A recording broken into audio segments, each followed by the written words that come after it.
Bada bing, bada boom. Are we live? Are we live? YouTube. Here we go. What's up, guys? Rich UX here from richandniche.com, your favorite digital marketing consultant. Good to see you all today on the live. Hope you drop a question.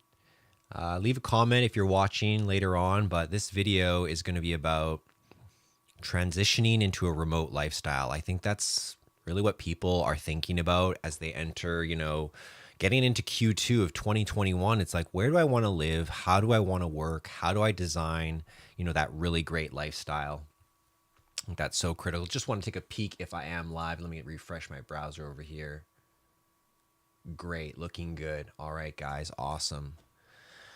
So remote living and remote work has been something that I've been thinking about and dreaming about for so many years. The longest memory I have is watching the movie The Beach with Leonardo DiCaprio and just thinking, how do I get myself to Thailand? How am I going to live that life? And this was probably in the earlier 2000s. A lot of the digital stuff hadn't arrived, and I didn't have an answer. I thought back then that the answer would be to maybe work at a surf shop or work at the bar. Like I did bartending when I was younger. I also worked in a casino when I was younger. I'm 37, by the way. I think I went remote about 5 or 6 years ago. I can't put my finger on it now. It's getting a bit blurry.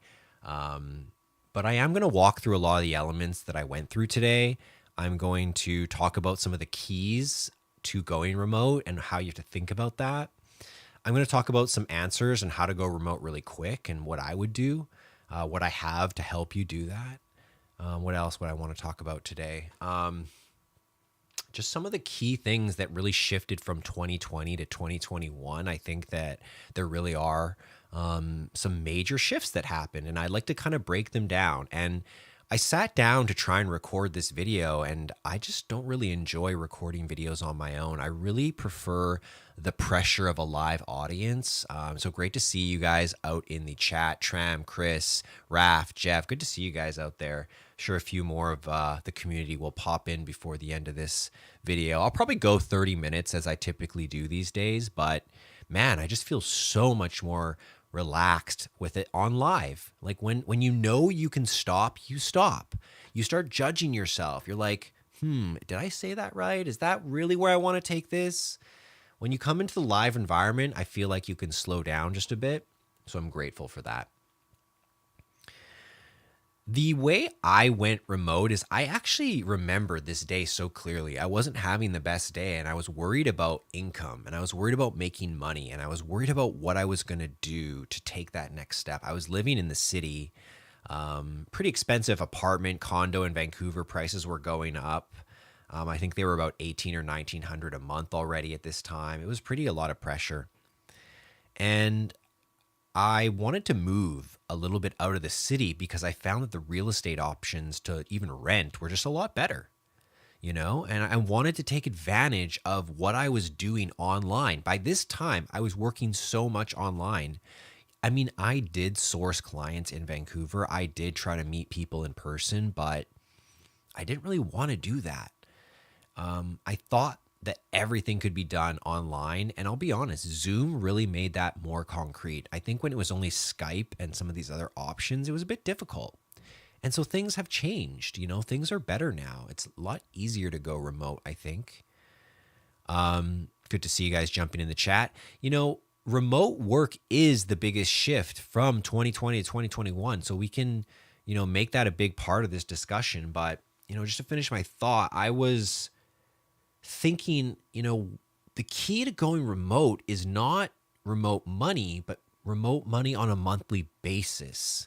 Like, you don't want to be chasing work and trying to move. I think that's a really tricky thing to do. So, when I started, I offered a lot of different things. I mean, I didn't mind doing email marketing. I didn't mind doing content marketing, blogging, copywriting, website pages. Like, I was open to a lot. But I do remember some key elements, and I want to make those clear. First thing is that I told myself that you have to reject non-remote opportunities because it just takes a few and all of a sudden you're trapped. It's difficult. So you got to be careful with that. Saying no to non-remote opportunities was something that I remember like talking with my wife about and being like, I got to kind of stop doing this stuff. And if we want to go remote on this, like there was a few things holding us back. But monthly services was something on my mind. And it's like, you can't really build like a funnel for someone every single month. I mean, you can maybe optimize one, but the thing you want to focus on as a marketer, I realized, is the routine monthly marketing messages. Whether that's internal or external, companies need to send out messages every single month. Sometimes it's to their customers, sometimes it's to their teammates, their employees, sometimes it's to new people, sometimes it's to social media. There's a lot of different elements to that.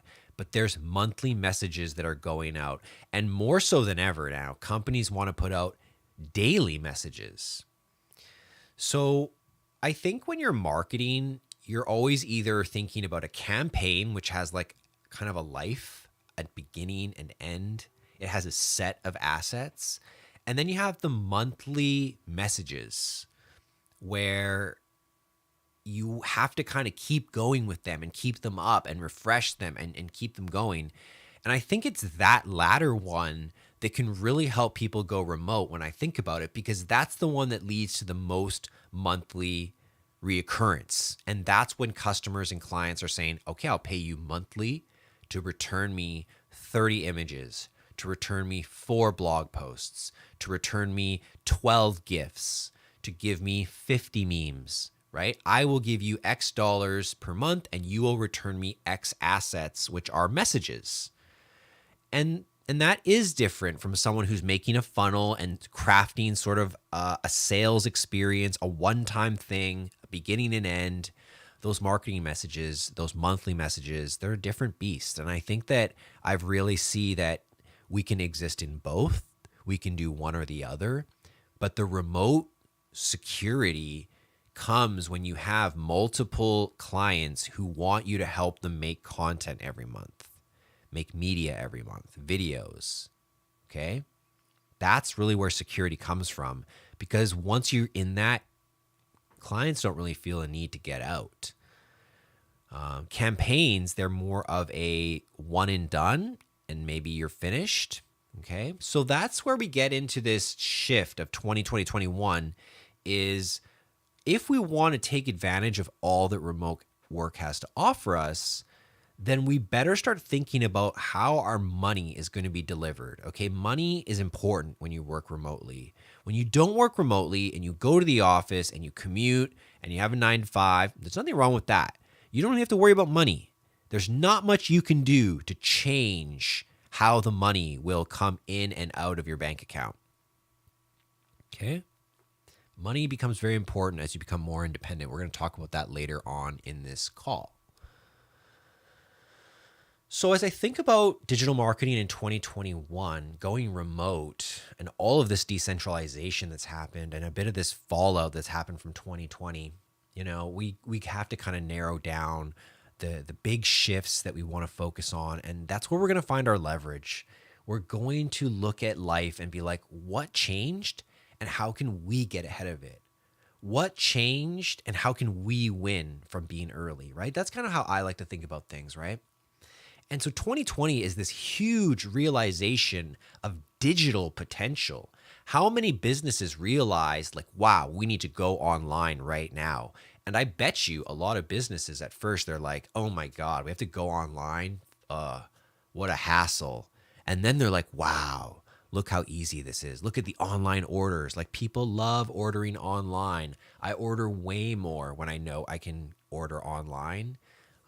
People love it. It's convenient. We can't get over that, right? So this realization, as I was saying, of digital potential came rushing in from speaking to people digitally in Zoom to running your online business. I mean, of course, we've had people for years starting to do drop shipping and e-commerce and Shopify and lots of online business. But let's face it, it was not the majority. And all of a sudden, it might be the majority, right? So we have to really get comfortable with the new business environments that are being developed. Things are changing. Like my wife has a yoga teacher and her yoga teacher just sits on the computer telling her what to do. Like they don't even do yoga anymore. Like it's different, but yet the result the person wants can still be similar, but how they get it has to change. And we all have to go through this. We all have to update and make sure we're ready. Now, if you're just getting started today, well, you don't have to update much. You get to start clean with a lot of the new tech stack. You get to start with a calendar organizer. You get to start with Notion and Miro. Man, you're so lucky. All this remote stuff available to you. Like I was hunting this in 2010, 2012. How am I going to get out? How am I going to escape?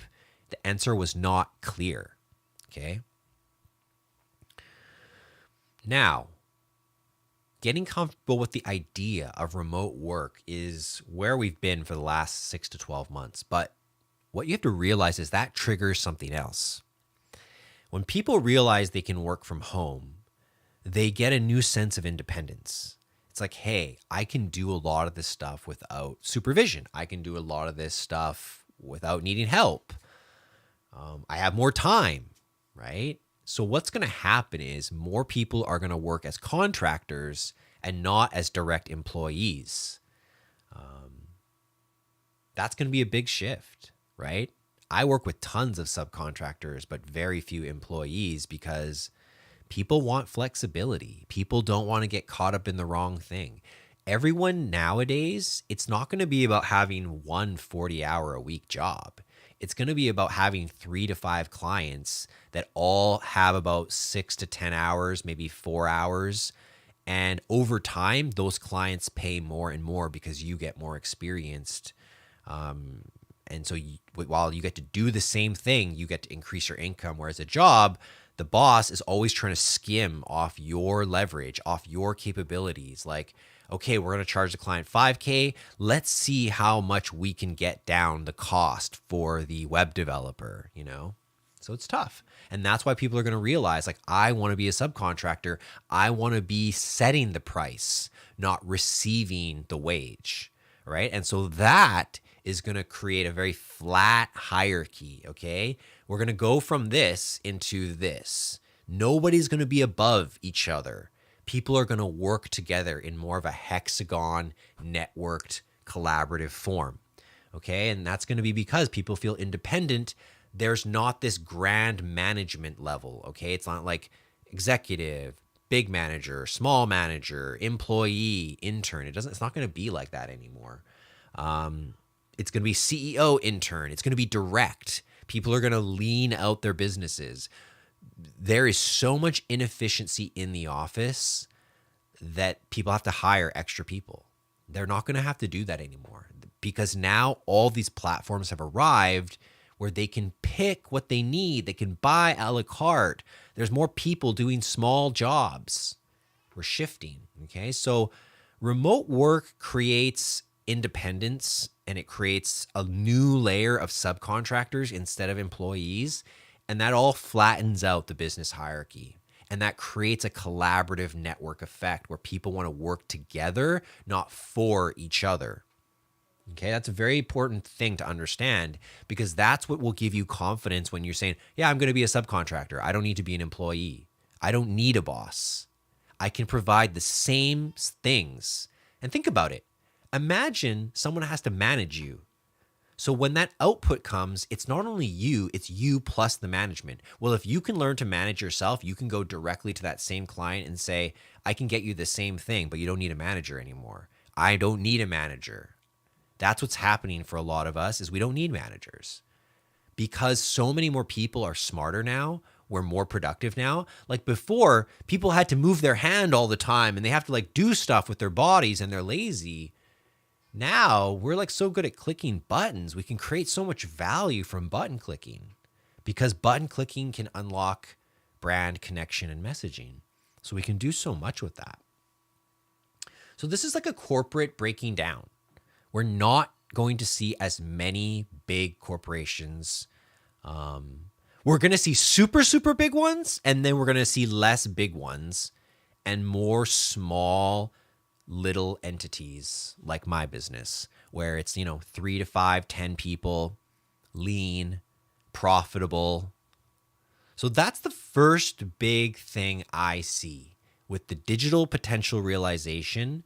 It's that remote is the way for most people. They prefer remote, and now the managers are used to it, the bosses are used to it. It's going to play itself out and it's going to work great. The people who try and scam, who remote work and don't actually do any work, they won't last. They won't last. And that's why ultimately it's not about work, it's about delivery. What are you delivering? Okay. Great to see so many out in the chat. Joven, what's up? Emra, Taylor, Dang. Good to see you guys. Got lots more on this, okay? We're talking about how to go remote. What's the critical thought? And I'm just coming to this first big point. It's like we had a big shift last year, and that's why you can even think about this, because so many of you weren't thinking about going remote. You didn't believe in it. You didn't know how to do it. And now lots of people are talking about it, and you're like, yeah, maybe I should be earning money remotely too. Like, what's this idea of getting a degree for 4 years for 40K, 60K? Waste a lot of time in the critical exponential tech growth bubble. Like, I need to ride that rocket ship. I need to get experience in this. I don't want to just go into college for 4 years, just study whatever the hell they make me study, and then get a job. I want to get control of myself. I believe I'm capable. I believe I'm smart enough. I will work. So many people will work harder once it's for yourself. Like, that isn't the big problem. But you do need confidence in how it's going to be done, right? So that's what I'm trying to elucidate for you guys today. If you have any questions about going remote, throw them in the chat. I'll get to them by the end of this call.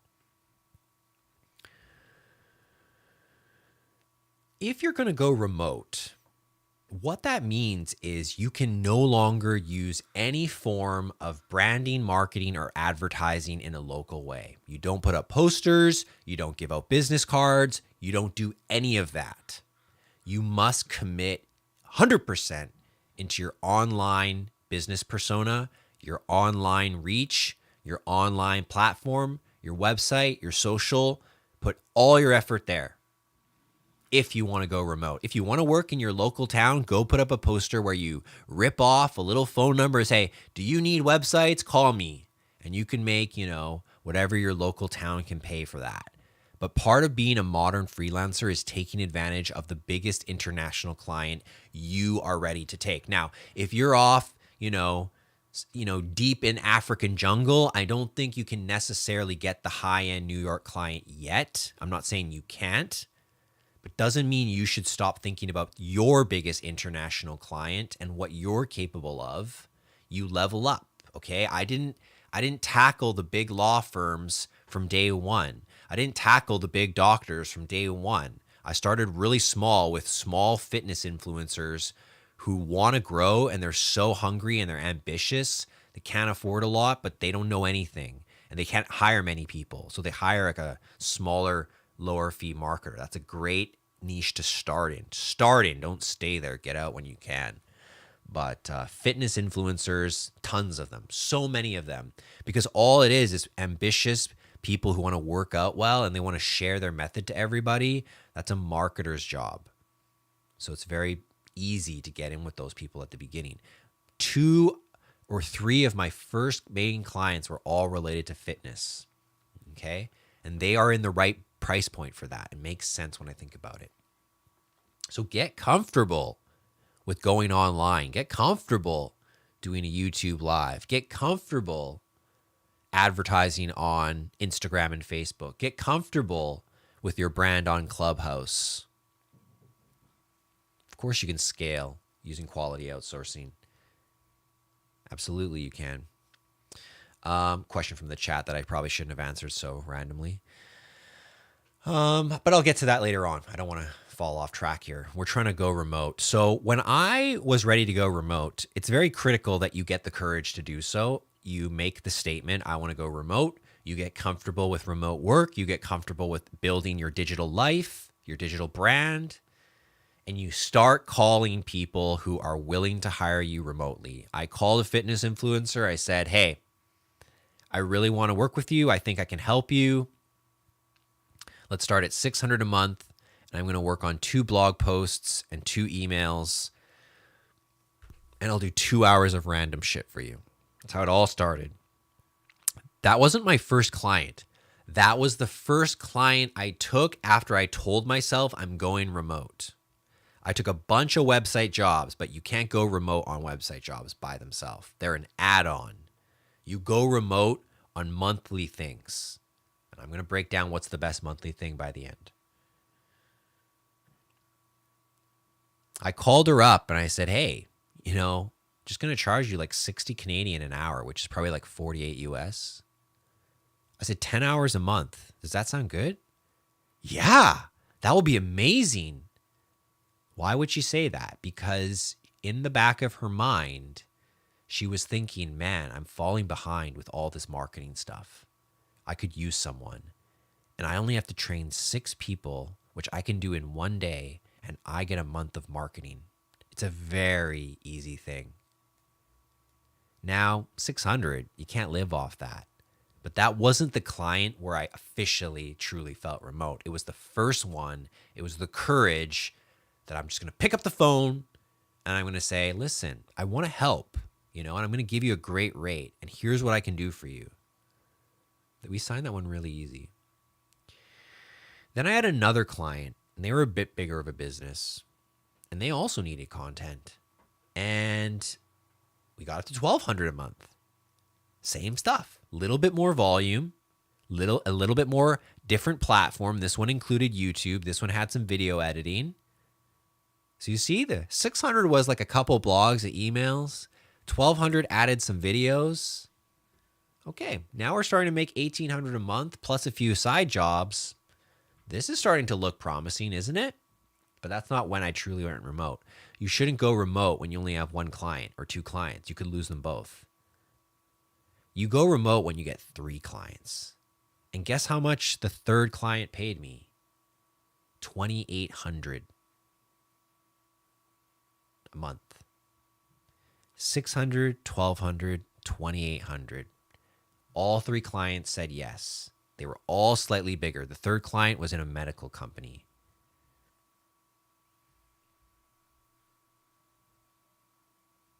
Logical. But you can't get there without the 600. You got to get the confidence. You got to get comfortable with this idea, and you got to start building up to it. But wouldn't a remote life be worth like 2 years of effort? Like, what would you honestly do to have like your whole life be remote? I haven't thought about a boss in years. I haven't thought about getting a job in years. I will never think about getting a job. I can lose everything today, and I'll just use the same skills to start right back up tomorrow. That is the power of skills. So before we even go remote, just make sure you realize it's skills. It's new added skills where you actually go deep. You don't just read one blog post. You master it. You do it 20 times, and then you add it to your offerings.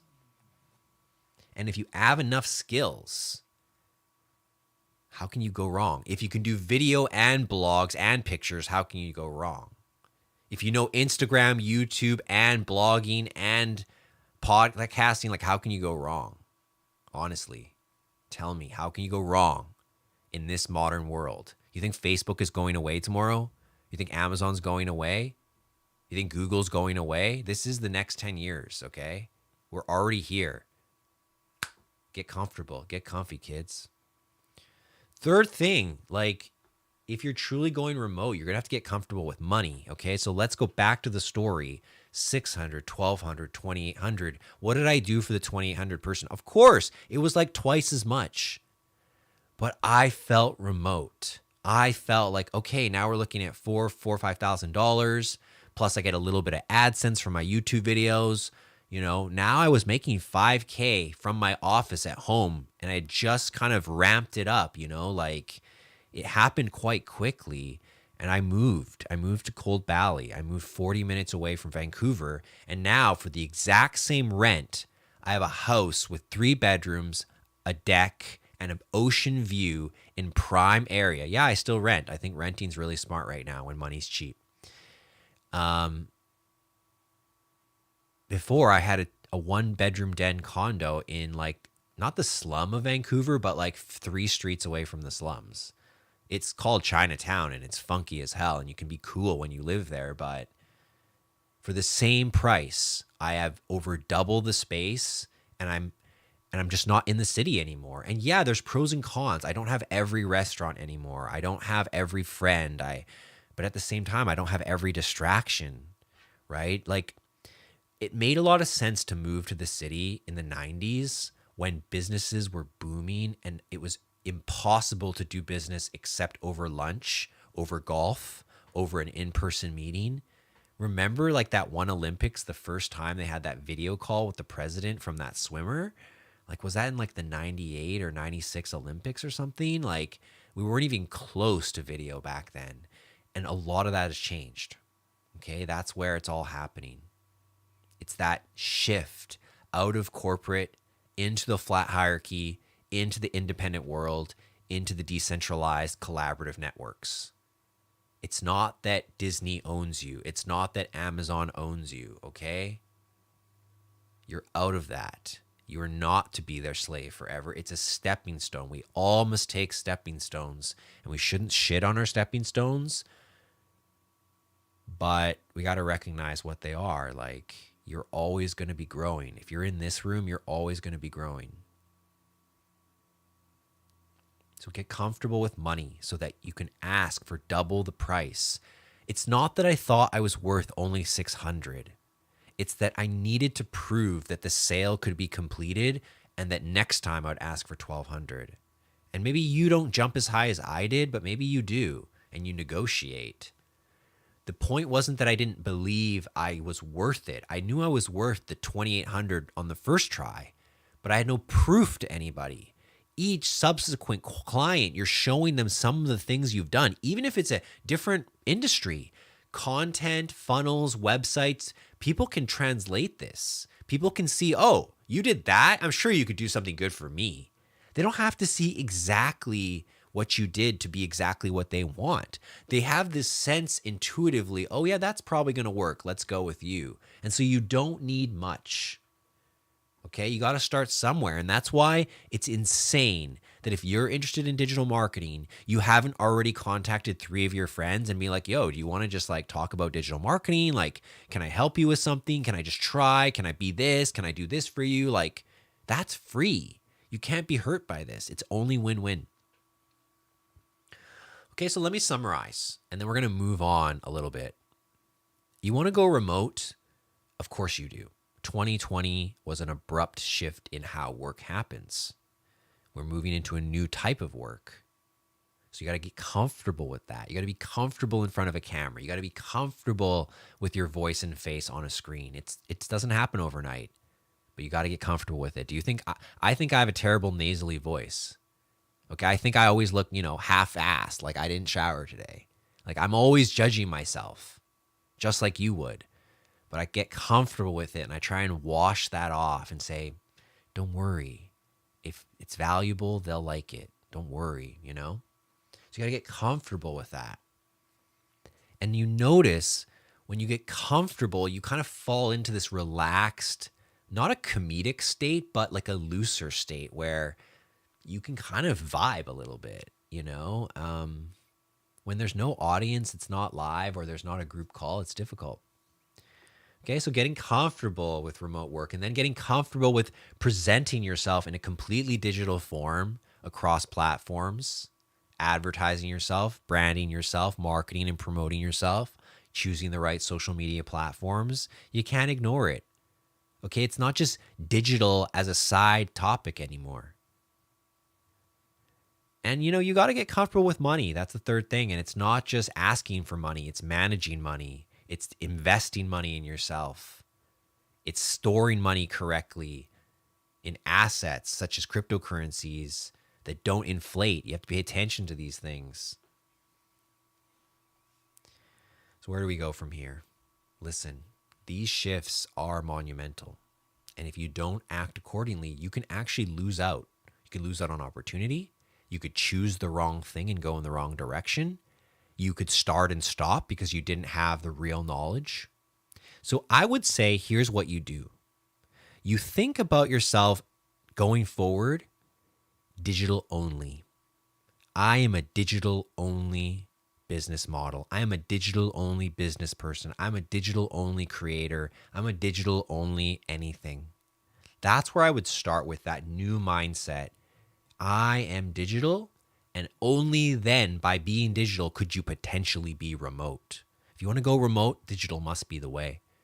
Otherwise, you're not really remote. Remote means you can go tomorrow to a different location and everything is pretty much the same thing.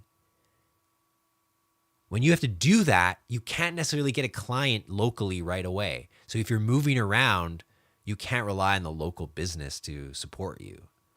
So digital only is the way, not digital first. It's been digital first a lot lately. It's like, okay, we're going to focus on digital and mobile, but we're still going to have analog. We're still going to have retail. Mistake. It's time to go into digital only. Forget everything else. Cut it. Scrape it. Now, the next thing. As a human being, as a smart person, I urge you to fend off your consumptive urges and begin to find yourself on the side of the producer. Produce equally or as much, if not more, than you consume, and you will have a truly blessed life. If you can bring value, you're going to be paid well. But the problem is we'd rather watch 5 more blog posts on how to make a video than actually making a video, learning from it, and pushing forward. The producer understands the value of content assets. They understand that if I plant this seed, it could grow into something big, and it doesn't hurt me to plant it. I'm going to do that. The people who just eat the corn, just eat the berries, they have to pay for that every time with either money or time, their attention. The producer gets to plant the seed, and all this wonderful stuff can happen without them even being there at that moment, including selling the fruits at the end. So producing is the key to life. And what's amazing about 2021 is how easy it is to produce. I mean, TikTok is the world's easiest video creation tool I've ever seen. It's unbelievable what I used to deal with in 1990 trying to edit a video, what you had to buy, how you had to learn. It's unreal. And so this philosophy has not changed.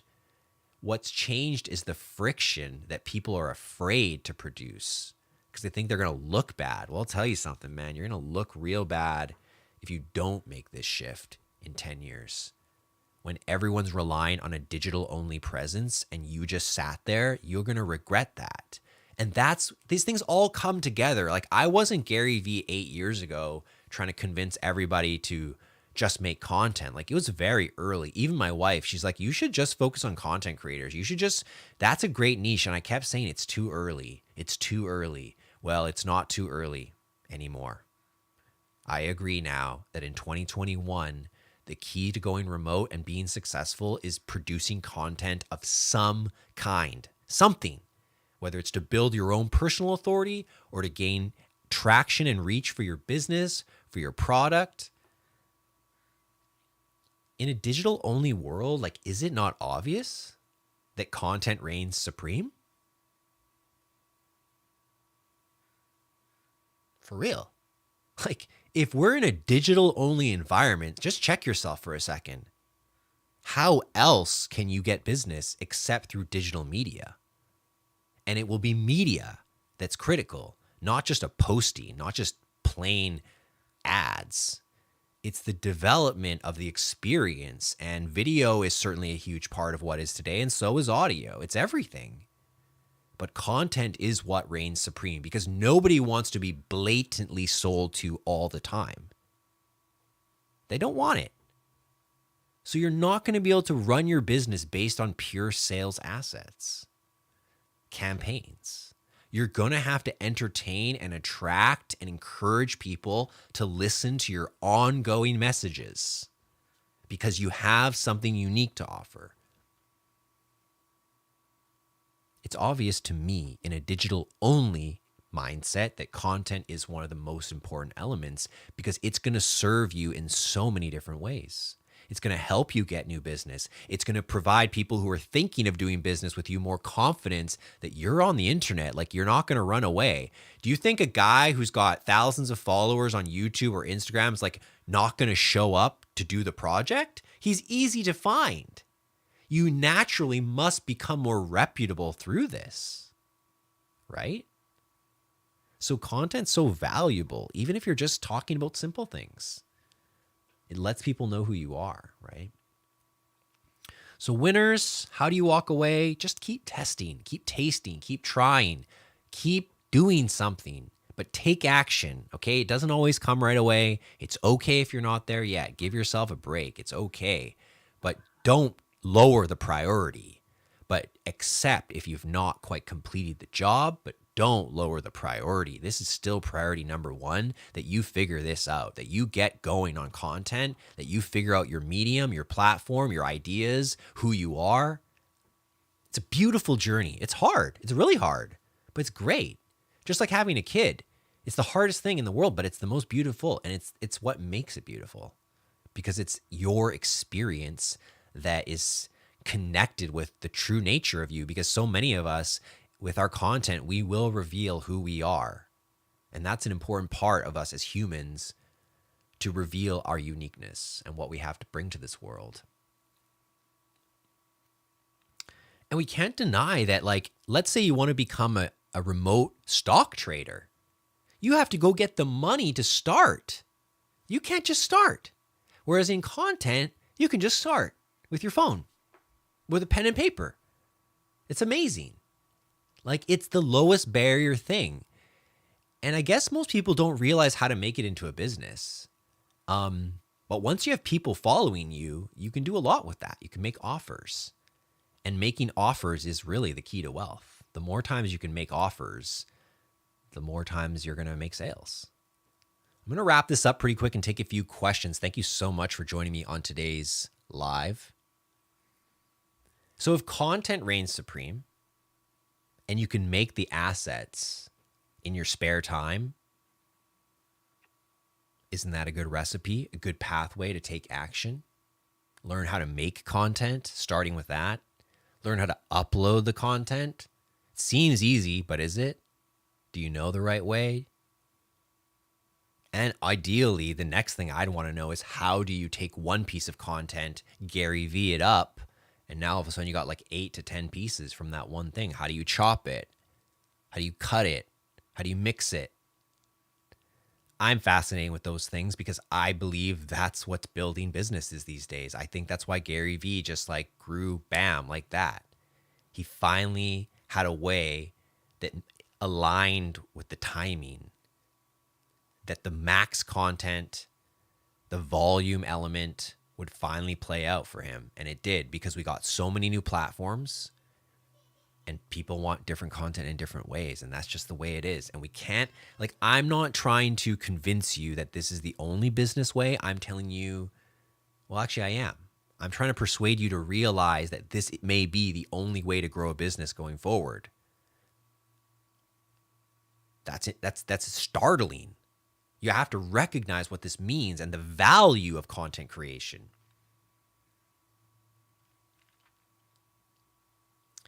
Just think, why does like Nike pay LeBron James and Tiger Woods so much money? Because they have the ability to create attention, whether they're in person or in content, that people will look at them. People, big businesses, small businesses, all businesses want to pay for people to look in a certain direction, and hopefully some brand equity rolls off of that. Hopefully some connection is made with the logo at the end, or the call to action, or the shoes that are being featured. There's going to be something that grabs you there.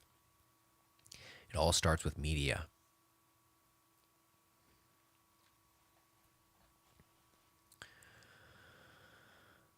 Let me take a few questions. If you had to restart from scratch with the condition of being 16 again, how would you do it? Since you are 16 again, you'll have 2 years for relearning skills and habits. That's a good question. When you're 16, you don't have a lot of money. You have time. You don't have a lot of freedom in sense that you have to kind of live at your home. So you got to work with what you have. You are probably still in high school. You don't have much say about what you're doing from 9 to 3-ish. You didn't say what your college or university expectation is, so I'm going to assume you don't have to go that path. So I would focus on a YouTube, a TikTok, or an Instagram account, probably a TikTok or a YouTube to start. And I would learn what that is. Why is that, why does it work the way it does? And that's kind of how I started. It's like sniffing out SEO, sniffing out algorithms. If you can sniff it out, then you get an edge and you feel confident. I really felt confident after I started ranking some pages. And that really unlocks a lot in life, confidence, right? You know what you're doing. But you're 16, like the real truth is you're missing life experience. So what I would probably prefer you do is not focus on digital marketing so much, but focus on the act of documenting whatever it else you like. And if you change your idea one day, just let it go. Let's say you like soccer today. Have a soccer account. If you quit, just let it go. Let's say you like Fortnite. Make a website about Fortnite. Make an account about Fortnite. Make memes about Fortnite. But don't worry about being a marketer at 16. What will make you a great marketer is being a great communicator, being unique and having your own interests and having a unique spin on life. And you're just too young, my man. You need to enjoy your life, okay? Life now is harder when you're older. You're just too early. If you were 26, I might say something different. I might say, you know what? You got to start working really hard. You're going to miss out. No, until you're 20, you don't even have to begin freaking out about anything. In fact, 30 is when I really started my life. I enjoyed my 20s. I knew that this was possible. I knew I could get away with this. I'll be honest. I haven't told many people with that. But I knew I could just enjoy my 20s and do whatever the fuck I want and just figure it out, survive. Like, yeah, you live a little lighter. You can't really be someone who's obsessed with collecting or sneakers, or you can't have too many bad habits that cost a lot of money. But I was just traveling. I wanted to do different things. I tried a lot of different types of lifestyles, went a lot of clubbing and night and dancing and partying for a while and then nothing. I just think you're too young. And I think that, keep the opportunities open by learning a lot of different skills and meeting a lot of different people. You don't know who you are yet. And that's just the truth. It might seem like it's so clear who you are, but some of the events that are about to come into your life will shape you even differently than you stand today. Whether that's relationships, whether that's experiences, whether that's travels. Okay, so focus on one platform, figure it out, go from there. Don't take it too seriously.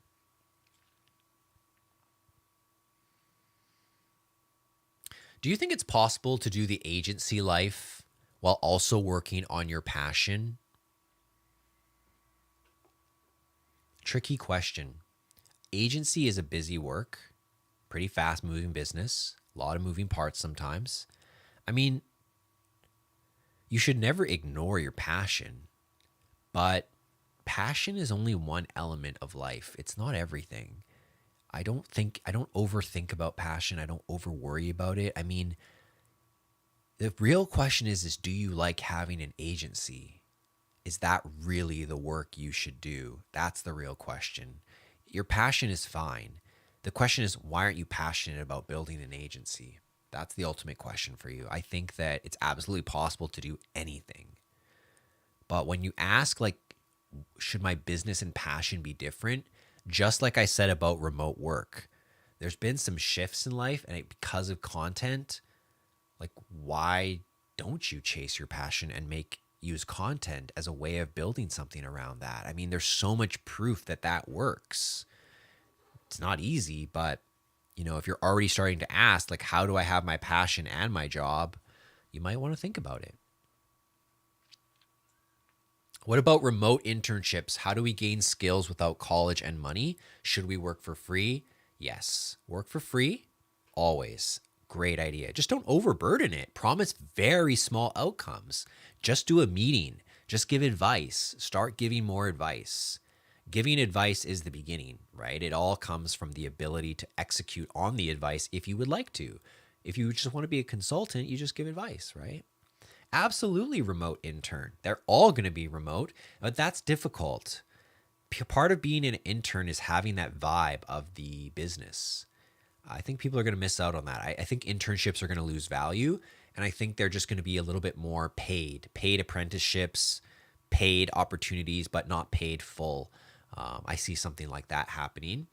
If you don't have college and money, don't worry. There's so much to learn on YouTube, audiobooks. There's so much free content out there if you really dive deep. I think most people should commit to learning a skill and really focus on it and not just like put it in the background. Like if you want to learn copywriting, then do it for 30 days and just put the skill into the bank for good. Don't just do it once a week for like 12 weeks. Try to write a bit of copy every single day until you feel like, oh yeah, I really feel a little bit more comfortable with the pen or the computer. Okay? So, tough question. I mean, a lot of different elements in there. Working for free is always fine until you can't afford it. But remember, you work for free to build a case study, a portfolio, a testimonial, a reference, a new contact. All of that comes from free work, and I think that's great.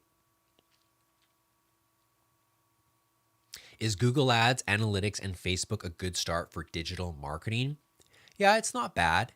It's not a bad place to start. But the problem is it's easy to learn, hard to get those clients. Whereas making websites, it's hard to learn, easy to get those clients. Because the truth is, like Google Ads and Facebook ads, they can be quite easy. And so it attracts a lot of people. I've found in my career, I started with websites and blogs. I moved into email marketing and affiliate marketing, moved into video marketing and YouTube marketing. Then I moved into funnels and conversion rate optimization and copywriting and automation. And then I more so moved into advertising, sort of that level up of skills. That's all I'm going to say about that. Client onboarding process. I think there's a lot of information in my course called Digital Marketing Consulting Essentials. I'll try to make a video about that. Onboarding is all about just bringing people into Slack or whatever you prefer to communicate, setting up the boundaries, giving people a sense of how to work with you, what are some of the expectations. Those also might be in your contract. Onboarding, to me, it's just getting people used to the new communication platforms and what they can expect in the coming days. Tricky question. There's a lot to go in. It's hard to know what you're really looking for. Glad to hear that this conversation's been helpful for many. Guys, I'll be on Clubhouse tomorrow night, 5 p.m. Pacific. Check me out there.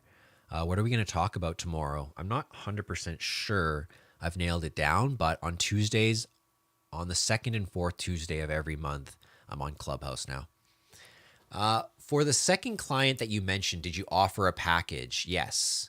It was like a video a week edited and uploaded to YouTube with a thumbnail, transcribed into an article and put on the website. That's what it was on a weekly basis. So about $300 a week to do a video edit, an upload, SEO, thumbnail, transcribe, blog.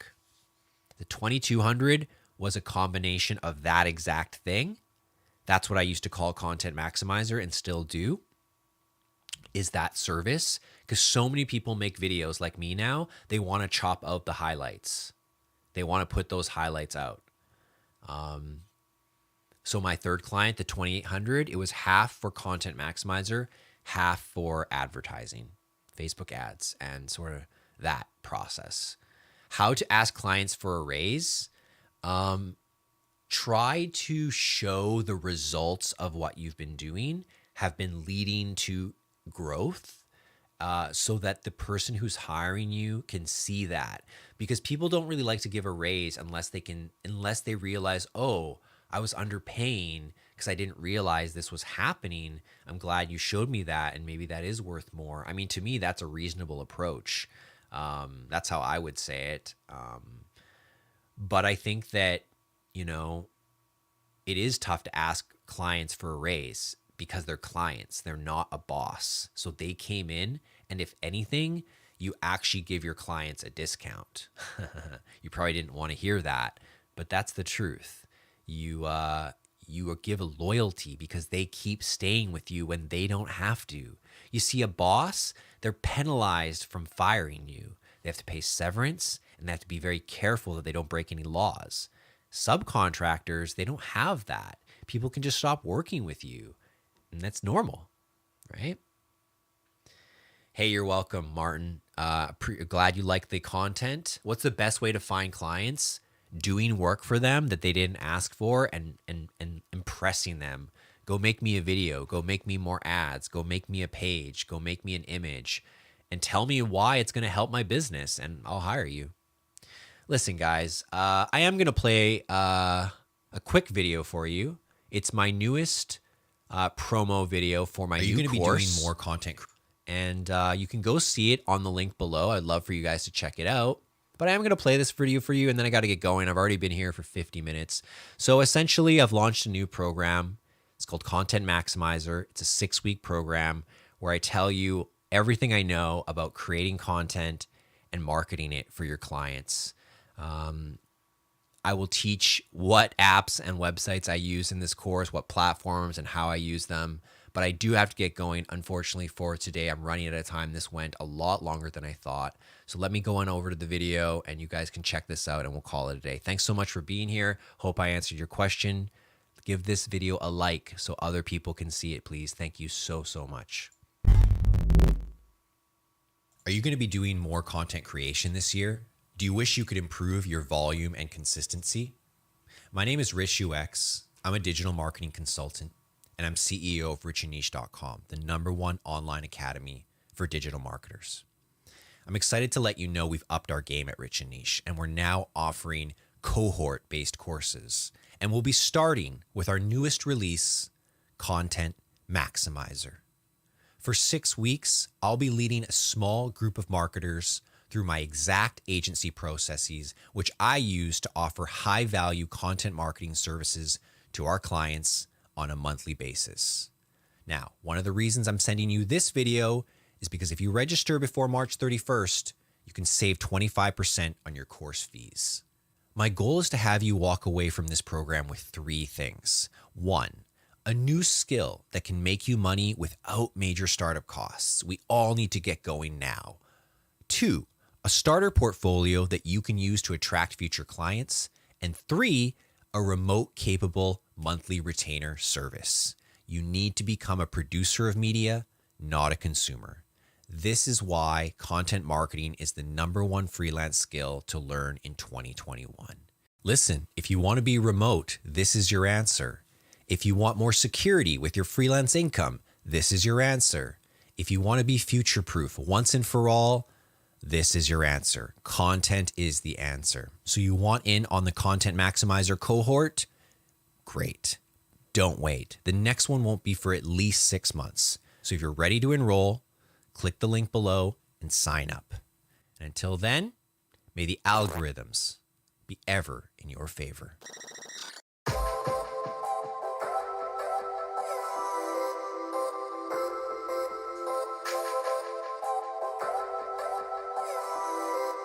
I think it's interesting to take a look at how, platforms have changed and what we have now that replaced the old.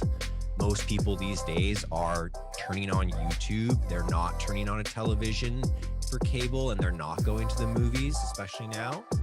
Instagram really replaced magazine culture, short form, image-driven media. Twitter has ultimately replaced the newspaper. Why would you wait a day to get the news when you can get it in seconds?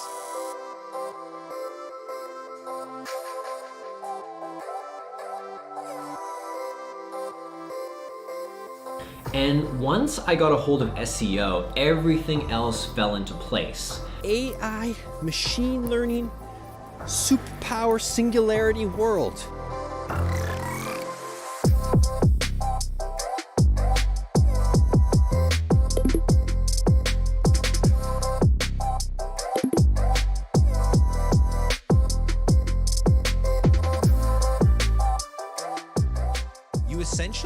want to synthesize a thesis consisting of 5 to 12 values, opinions, and hypotheses.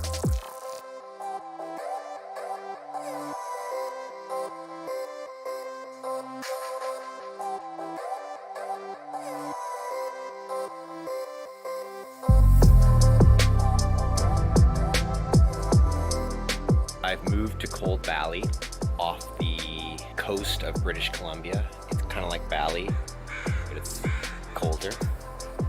And yeah, just sharing our story, our experiences about alternative lifestyle design, alternative living, nomad life.